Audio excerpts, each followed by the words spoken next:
Ein besonderer Tag heute in unserem Vorhaben Mariov, denn zusammen mit unseren Partnern testen wir hier am DFKI unseren Schweißroboter für unter Wasser.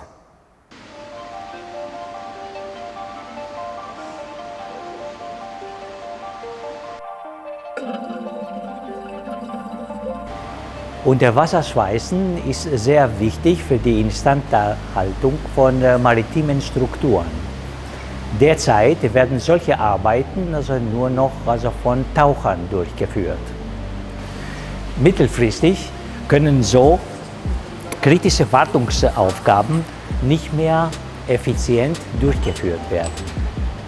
Wir haben einen Fülldrahtprozess entwickelt, mit dem wir automatisiert hier in diesem Projekt unter Wasser schweißen können, was den Vorteil bietet, dass wir den Schweißer unter Wasser nochmals stark entlasten. Wir sind jetzt gerade in der Endphase des Projektes und freuen uns über die Erfolge, die wir erreicht haben. Der Schweißroboter verfügt über einen Roboterarm, der bei uns am DFKI speziell für Unterwassereinsätze entwickelt wurde. Nach einer Adaption für Mario-Projekt nutzen wir den, um den Schweißkopf präzise und zielgerichtet zu steuern. Im Gegensatz zur industriellen Fertigung haben wir ein unstrukturiertes Umfeld. Die erste Herausforderung ist es, herauszubekommen, wo genau wir eigentlich schweißen müssen.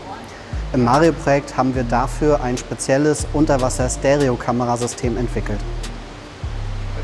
Unsere Hauptaufgabe besteht darin, den Schweißstoß aus Kamerabildern zu detektieren und die Lage der Schweißlinie inklusive deren Start- und Endeposition autonom zu bestimmen.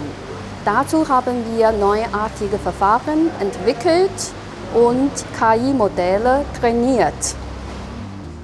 Häufig müssen wir als Taucher stundenlang tauchen, nur um eine einzige Spundwand zu schweißen. So ein Roboter wäre da eine große Erleichterung für uns und die bisherigen Ergebnisse sind sehr vielversprechend.